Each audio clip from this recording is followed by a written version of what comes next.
David R. here. Today I'm going to talk to you about this book, All Quiet on the Western Front by ERICH MARIA REMARQUE. This is a classic book. It was written in 1928, and it was originally written under the German title, this title here. I don't know German, but I'll try to pronounce it the best I can. It's Im Westen nichts Neues. Something like that.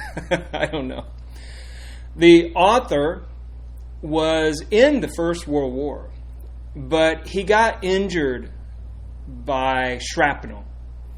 And so eventually he had to be discharged from the army. The Western Front itself stretched for 500 miles.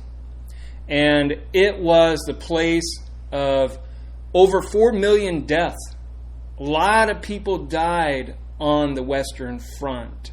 The First World War was more lethal than the previous wars because of the weaponry. There were machine guns, flamethrowers, planes, submarines, tanks, mortars, and poison gas. And most significant, in my opinion, is the war in the trenches, or trench warfare. These trenches were wet, muddy, cold.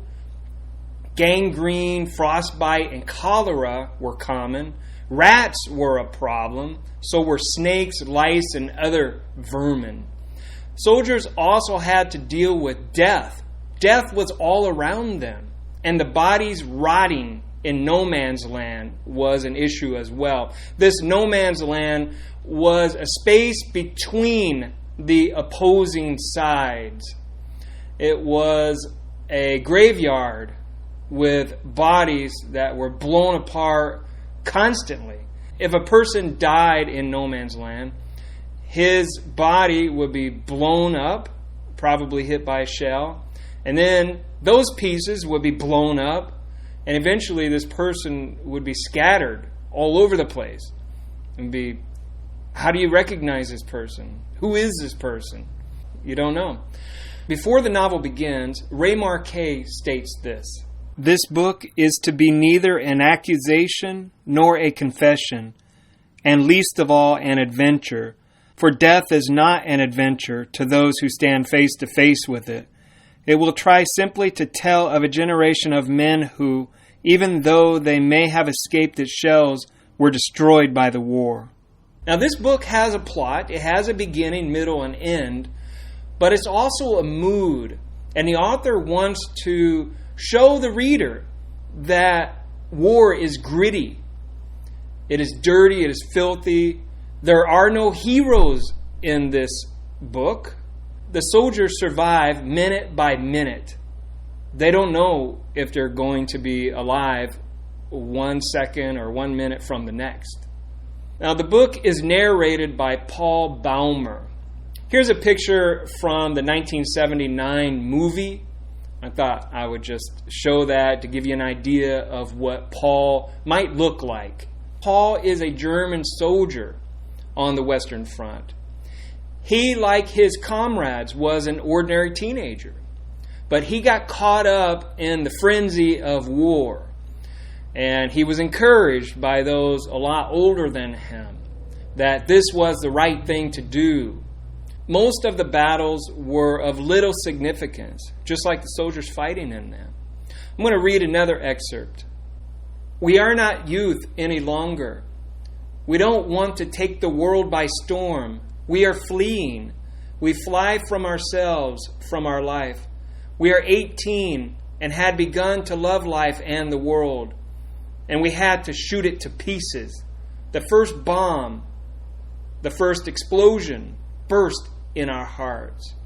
We are cut off from activity, from striving, from progress. We believe in such things no longer. We believe in the war." This is just one of the many examples of the psychological toll the war had on soldiers. There are several casualties in this book, but one in particular was with a soldier named Franz Kemmerich. This was one of Paul's friends. His leg was amputated, but nobody told him this. There's the doctors and the orderlies who are indifferent to the soldiers. I guess because they see so much death and woundedness around them that they don't even think about it. Soldiers to them are a slab of meat. And once Kemmerich does die, his body is just evacuated and another soldier fills his place and takes the bed. Now in chapter 4, Paul and some soldiers are driven to the front in a lorry or a truck. Along the way, Paul describes the front as this mysterious vortex sucking him in. I'm going to read something from page 43 on to page 45. This gives you an idea of the chaos that one would experience on the front. There is no escape anywhere. By the light of the shells, I try to get a view of the fields. They are a surging sea. Daggers of flame from the explosions leap up like fountains. It is impossible for anyone to break through it. The wood vanishes. It is pounded, crushed, torn to pieces. We must stay here in the graveyard. The earth bursts before us. It rains clods. I feel a smack. My sleeve is torn away by a splinter. I shut my fist. No pain. Still, that does not reassure me. Wounds don't hurt till afterwards. I feel the arm all over. It is grazed but sound. Now a crack on the skull. I begin to lose consciousness. Like lightning, the thought comes to me, don't faint. Sink down in the black broth and immediately come up to the top again. A splinter slices into my helmet, but has traveled so far that it does not go through. I wipe the mud out of my eyes. A hole is torn up in front of me.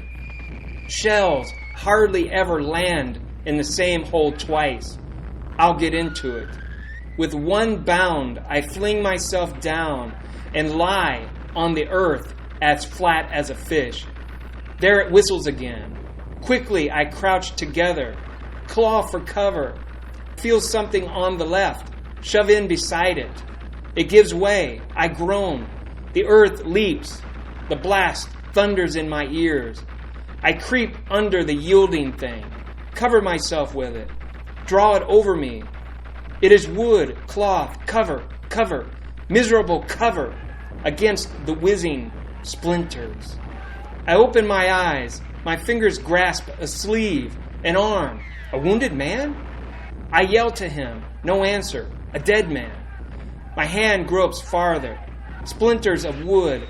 Now I remember again that we are lying in the graveyard.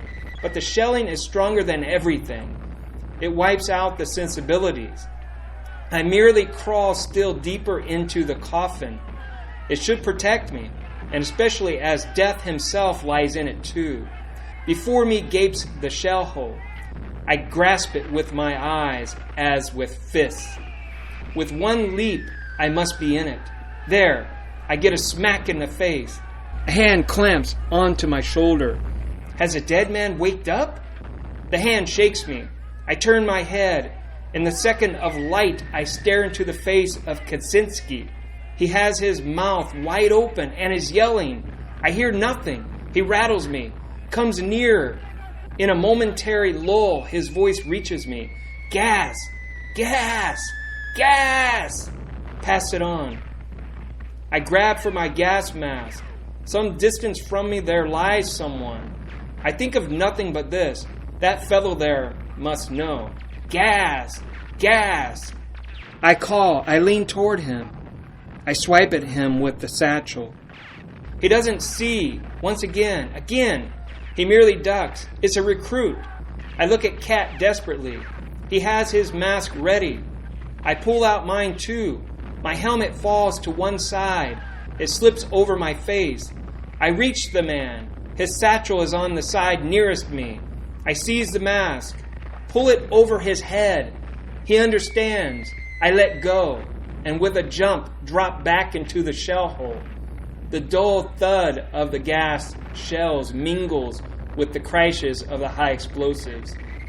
A bell sounds between the explosions, gongs, and metal clappers warning everyone. Gas! Gas! Gas! Another significant event occurs when Paul goes home on leave. He is depressed. He has anxiety. His mother is ill. She is dying of cancer. His dad just wants to know what's going on the front. He wants to know all about it. But Paul says to himself, I realize he does not know that a man cannot talk of such things. During the First World War, Paul's condition was known as shell shock. But in today's world, he would be diagnosed with PTSD, or post-traumatic stress disorder. There are several examples of this. One in particular stands out.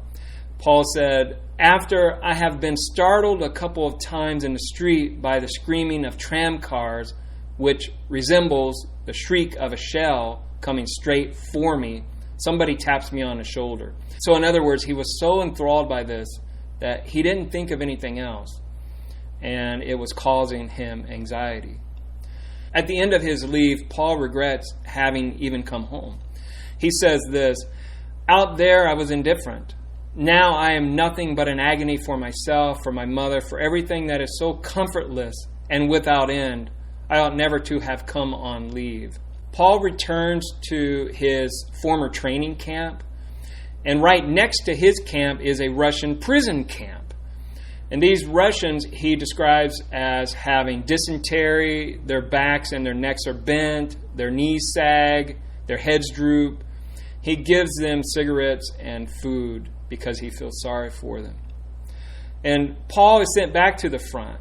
And several things happen here that are significant. For one, he volunteers to go on patrol. And then somewhere along the line, he gets lost. And eventually, he has to kill a man. I'm going to read something that describes what he's going through after he kills this person. The silence spreads. I talk and must talk. So I speak to him and say to him, Comrade, I did not want to kill you. If you jumped in here again, I would not do it. If you would be sensible too. But you were only an idea to me before, an abstraction that lived in my mind and called forth its appropriate response. It was that abstraction I stabbed. But now, for the first time, I see you as a man like me. I thought of your hand grenades, of your bayonet, of your rifle. Now I see your wife and your face and our fellowship. Forgive me, comrade. We always see it too late. Why do they never tell us that you are just poor devils like us? That your mothers are just as anxious as ours? And that we have the same fear of death and the same dying and the same agony? Forgive me, comrade. How could you be my enemy? If we threw away these rifles and this uniform, you could be my brother, just like Kat and Albert. Take 20 years of my life, comrade, and stand up. Take more, for I do not know what I can even attempt to do with it now. After a bombardment, Paul is wounded, and he does a stint in the hospital. And then he returns to the front, where he is eventually killed. Now, at the end of the book, it reads, he fell in October 1918 on a day that was so quiet and still on the whole front that the Army report confined itself to the single sentence, all quiet on the Western Front. He had fallen forward and lay on the earth as though sleeping. Turning him over, one saw that he could not have suffered long. His face had an expression of calm, as though almost glad the end had come. In conclusion, the novel is anti-war. It shows the grotesque, the ugly aspects of what war is really like. Now, trench warfare was a little different than some other aspects of warfare, but war is war. It's ugly, it's brutal, it's painful not only to the soldiers, but to those they leave behind. Now, the phrase, all quiet on the Western Front, was a propaganda message that the German military would send back to the population.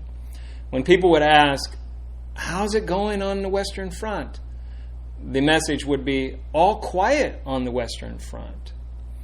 And by the time the war ended on November 11th, 1918, as many as 20 million soldiers were wounded and 9 million had died. Many of those who lived had PTSD. Some of them were so deformed that they didn't even leave the hospital. I'm going to end this video by reading some song lyrics that were written in 1982 by Elton John and Bernie Taupin.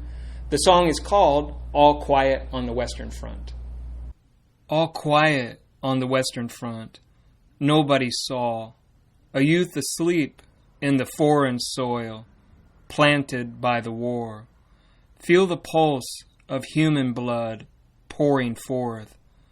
See the stems of Europe bend under force. All quiet, all quiet, all quiet on the Western Front. So tired of this garden's grief, nobody cares.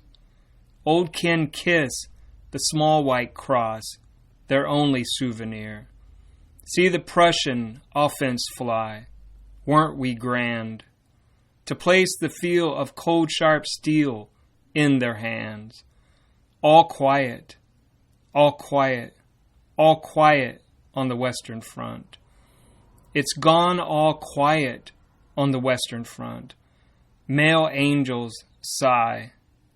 Ghosts float in a flooded trench as Germany dies. Fever reaps the flowers of France, fair-haired boys. String the harps to victory's voice, joyous noise. All quiet, all quiet, all quiet on the Western Front.